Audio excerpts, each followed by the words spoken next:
Looking at this map of the Kansas Territory, you see the massive, isolated expanse of the Central Plains.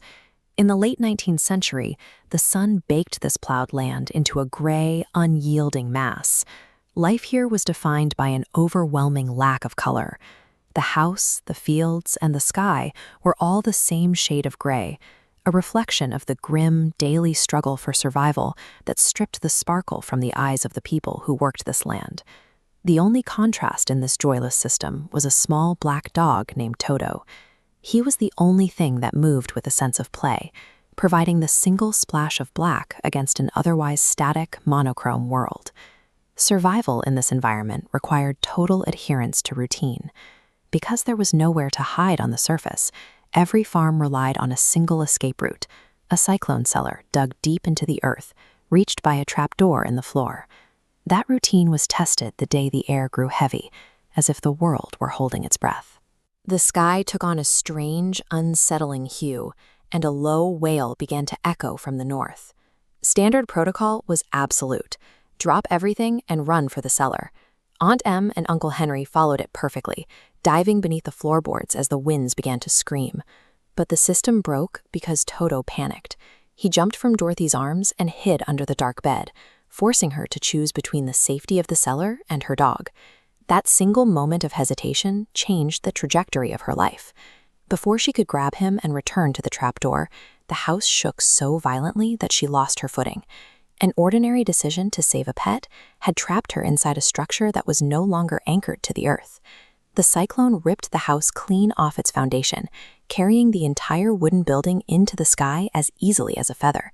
Inside, it was a roar of darkness. The wind shrieked against the walls as the house rose higher, swirling within the violent center of the funnel.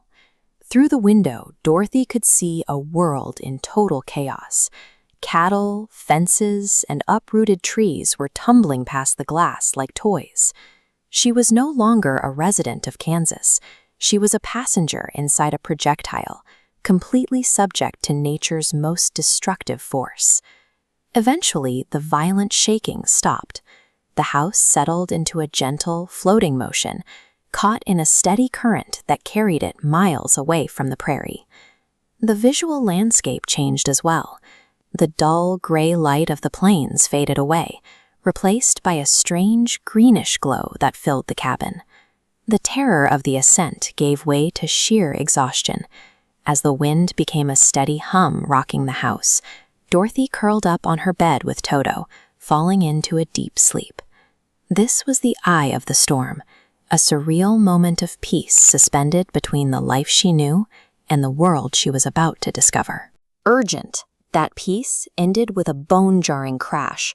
The house struck the ground and came to a dead stop, jolting Dorothy awake. When she opened the door, the contrast was immediate. The oppressive gray world of her childhood was gone, replaced by brilliant golden sunlight. Before her lay a land of vivid emerald grass and trees heavy with jewel-like fruits. Flowers in every color she had ever imagined lined a stream that chuckled over rounded pebbles. The sensory deprivation of Kansas had been entirely replaced by an environment of overwhelming abundance.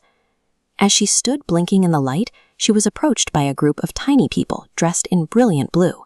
They were the Munchkins, and they had been waiting for this moment.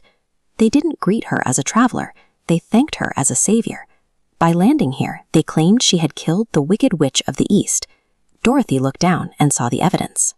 2 feet in silver shoes were sticking out from under the corner of her fallen house. The logic traces back to a single delay in Kansas. A panicked dog led to a missed cellar, putting a house in the cyclone's path. That house became a weapon, falling on a tyrant.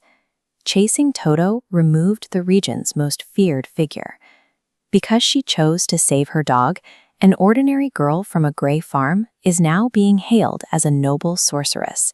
Her journey to Oz has only just begun.